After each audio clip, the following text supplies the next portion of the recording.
Hello, नमस्कार। मैं doctor Himanshu Parashar. आज इस वीडियो में हम बात करेंगे, क्या वेरिकोसील का इलाज बिना सर्जरी के पॉसिबल है? क्या ये संभव है कि आपका वेरिकोसील बिना सर्जरी के ठीक हो सकता है? ये क्वेश्चन बहुत कॉमन लोग पूछते हैं। ये आपके माइंड में भी क्वेश्चन आता होगा कि क्या मेरा वेरिकोसील बिना सर्जरी के ठीक हो सकता है? जब मैं ओपीडी में पेशेंट देखता हूँ तो वहाँ पे पेशेंट भी पूछते हैं मेरे से कि सर, पक्का ये बीमारी बिना सर्जरी के ठीक हो जाएगी? तो आज हम इसी के बारे में बात करेंगे इस वीडियो में, तो आप अंत तक बने रहिए। सबसे पहले देखो, मेरा मानना है कि जो सर्जरी है ये एक लास्ट ऑप्शन होना चाहिए, क्योंकि जो आपको वेरिकोसील की प्रॉब्लम है वो बिना सर्जरी के बिल्कुल ठीक हो सकती है होम्योपैथिक मेडिसिन से। तो सर्जरी एक लास्ट ऑप्शन के रूप में रखिए। बाकी आप जानते ही हैं कि सर्जरी का नाम सुनते ही एक मन में हल्का सा डर भी रहता है कि क्या पता आगे जाके सर्जरी सक्सेसफुल हो ना हो और कोई कॉम्प्लिकेशन तो नहीं हो सकती। तो आज इस वीडियो में मैं आपको यही बताऊंगा कि हमें सर्जरी क्यों नहीं करानी चाहिए, इसके क्या क्या रीज़न्स हैं कि सर्जरी कराने से क्या दिक्कतें आती है। सबसे पहले, अगर आप सर्जरी कराते हैं या फिर मेरे पास कुछ ऐसे पेशेंट हैं जिन्होंने वेरिकोसील की सर्जरी कराई और 6 महीने साल भर के अंदर उनको दोबारा ये प्रॉब्लम हो गई, यानी कि अगर आप सर्जरी कराते हैं तो चांस होता है कि रीअकरेंस हो जाए, आपका वेरिकोसील दोबारा आ सकता है।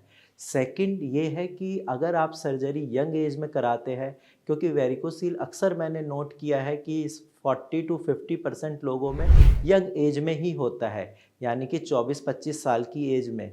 अगर आप इस एज में सर्जरी कराते हैं और मैक्सिमम पेशेंट इस एज में अनमैरिड होते हैं, तो क्या होता है कि आपका स्पर्मेटिड कॉर्ड डैमेज हो सकता है, अदर जो नसें होती है आसपास वो डैमेज हो सकती है। इस वजह से जब आप शादी के बाद बेबी कंसीव करने की कोशिश करते हैं तो उसमें दिक्कत आती है। तो अगर आप अनमैरिड हैं तो आपको सर्जरी बिल्कुल नहीं करानी चाहिए। इसके साथ साथ कई पेशेंट में मैंने ये देखा है कि उनको वेरिकोसील की दिक्कत है, उन्होंने सर्जरी कराई।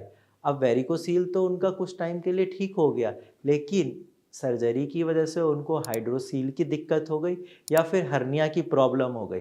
अब आप खुद बताइए, एक बीमारी ठीक हुई नहीं, उसकी वजह से दूसरी और तीसरी बीमारी फ्री में मिल गई, तो सर्जरी का क्या फ़ायदा है? इसीलिए सर्जरी आप मत कराइए। बिना सर्जरी के आपकी जो प्रॉब्लम है वो बिल्कुल ठीक हो सकती है।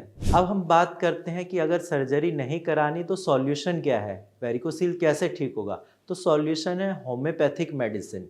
होम्योपैथिक मेडिसिन्स के बहुत सारे फ़ायदे हैं। सबसे पहले फ़ायदा तो ये है कि आपकी जो बीमारी है वेरिकोसील की, वो बिल्कुल जड़ से ख़त्म हो जाएगी। यहाँ पे कोई रीअकरेंस का कोई चांस नहीं है।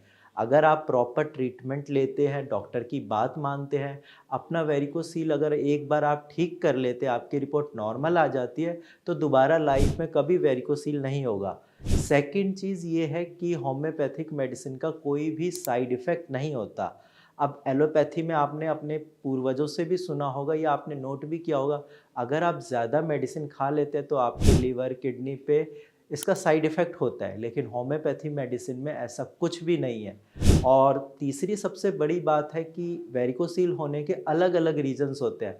मान लीजिए आपको वेरिकोसील कब्ज़ की वजह से है, किसी को वेरिकोसील हैवी वेट लिफ्टिंग की वजह से है, किसी को कुछ और रीज़न की वजह से है। तो जब वेरिकोसील होने के रीज़न्स अलग-अलग हैं, तो मेडिसिन्स भी अलग-अलग होनी चाहिए। तो यही होम्योपैथी करती है कि अगर आपका वेरिकोसील किसी पेशेंट का मान लीजिए कॉन्स्टिपेशन की वजह से है तो उसको अलग मेडिसिन जाती है, किसी को अगर हैवी वेट लिफ्टिंग की वजह से तो उसको अलग मेडिसिन जाती है, और इसका काफ़ी अच्छा रिजल्ट भी रहता है। और हम भारत होम्योपैथी में यही करते हैं कि पेशेंट को कस्टमाइज्ड मेडिसिन देते हैं, इसीलिए यहाँ पे पेशेंट काफ़ी जल्दी ठीक भी होते हैं।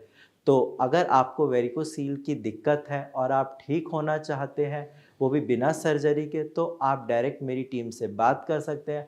आपका वेरिकोसील बिना सर्जरी के बिल्कुल जड़ से ख़त्म हो सकता है। घबराने की कोई बात नहीं है, आप प्रॉपर ट्रीटमेंट लीजिए, डॉक्टर की बात मानिए, आपका वेरिकोसील ठीक हो जाएगा। आज की वीडियो में इतना ही। धन्यवाद।